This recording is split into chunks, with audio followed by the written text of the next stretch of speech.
Antes de viajar a Brasil, Alejandro Domínguez habló con la periodista Carol Pires, quien también fue co-guionista del documental Al filo de la democracia, donde se expone el ascenso y descenso del ahora candidato por la presidencia, Luis Ignacio Lula da Silva, y esta es parte de la conversación. Carol Pires es periodista brasileña, co-guionista de Al filo de la democracia, un documental que estuvo nominada al Oscar. Además, es la creadora del podcast Retrato Narrado, un retrato sobre Bolsonaro, un personaje que además hoy podría ser reelecto ahí en Brasil. Carol, gracias por estar aquí. Gracias por la invitación. Sí, justamente el personaje clave de la elección en Brasil hoy, el presidente Jair Bolsonaro, que ahora disputa la reelección. Has mencionado que la gente en el 2018, que sorprendió el triunfo de Bolsonaro, votó enojada. ¿Por qué ahora lo vemos tan alto en las encuestas? El resultado que obtuvo en la primera vuelta, ¿sigue enojada la gente, las personas que lo apoyan? Yo cuento en el podcast que la gente votó enojada porque así me dice un entrevistado del podcast, Mauricio Moura, que es el jefe de una empresa de encuestas muy importante.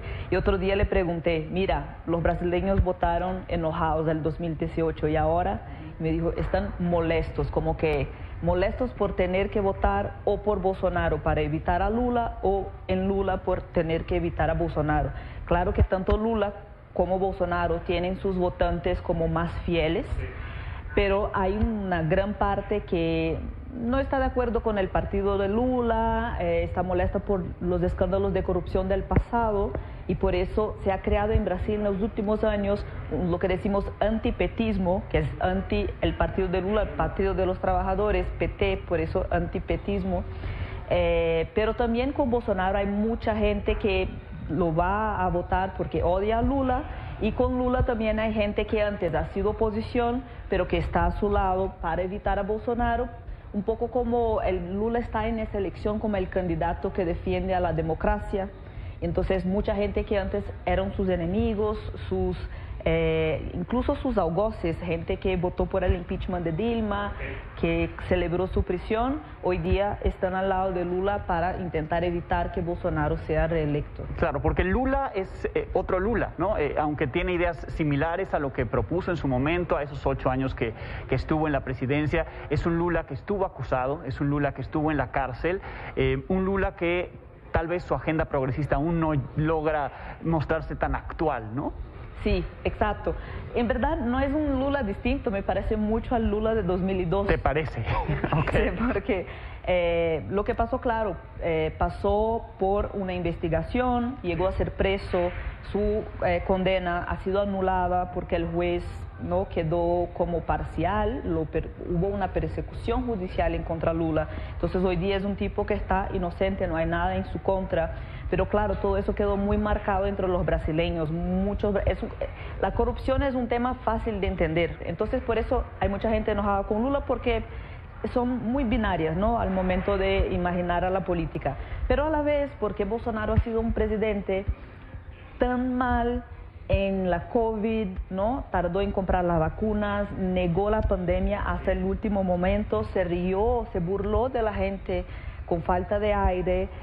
Bolsonaro es un presidente que todo el tiempo habla en armas, que cuando agarra niños en eventos públicos enseña a los niños a hacer como un arma con las manos.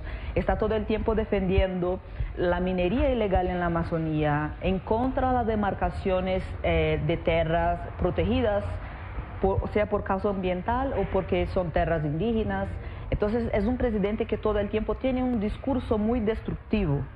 Entonces por esa razón la gente lo quiere evitar y por eso se unieron a Lula. Pero lo que pasa con toda esa unión de exadversarios, la izquierda, el centro alrededor de Lula, es que tiene que también un poco amansar su discurso, no puede ser demasiado progresista porque está como la cabeza de... Claro, porque hay muchas personas que no son tan progresistas actualmente que lo apoyan, ¿no? Al momento que se pone como la cara de una frente amplio en pro de la democracia, donde están los principales economistas liberales a su lado, los candidatos que no quedaron en primera vuelta y que lo apoyan ahora, entonces su discurso es muy parecido con el 2002, que era combatir el hambre, combatir la violencia, como temas muy del 2002.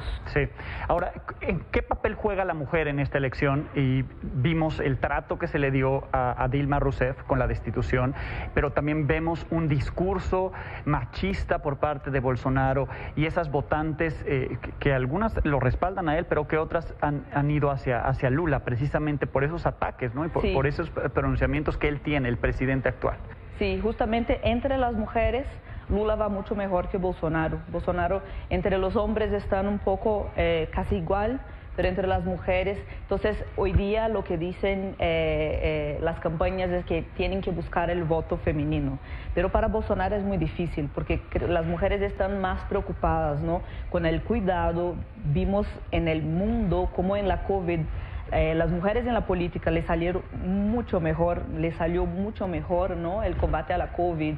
Todo el tiempo está haciendo ese tipo de críticas a las mujeres, es muy machista. Pero por otro lado, las mujeres, hay muchas mujeres conservadoras en Brasil, muchas mujeres evangélicas en Brasil, que votan segundo su líder, segundo su pastor, o que siguen el voto de su marido, y también este ha sido un público difícil de haber diálogo entre las mujeres conservadoras y liberales. Hay poco diálogo entre ellas. Ahora, en caso de que gane Lula, de que esta ventaja, aunque sea corta, le dé la victoria, ¿con qué país se encontraría Lula y cuáles serían, digamos, los retos? Porque entiendo que muchos de los bolsonaristas ganaron, que el Congreso no lo tendría a su favor. Lula tendría muchas cosas en contra, muchas adversidades, ¿no? Sí, no será un gobierno fácil si Lula llega a ganar, primero porque el Congreso está dominado hoy por la derecha, pero hay un grupo de partidos políticos que lo llamamos centrón, son de centro, pero no hacen un bloque partidario,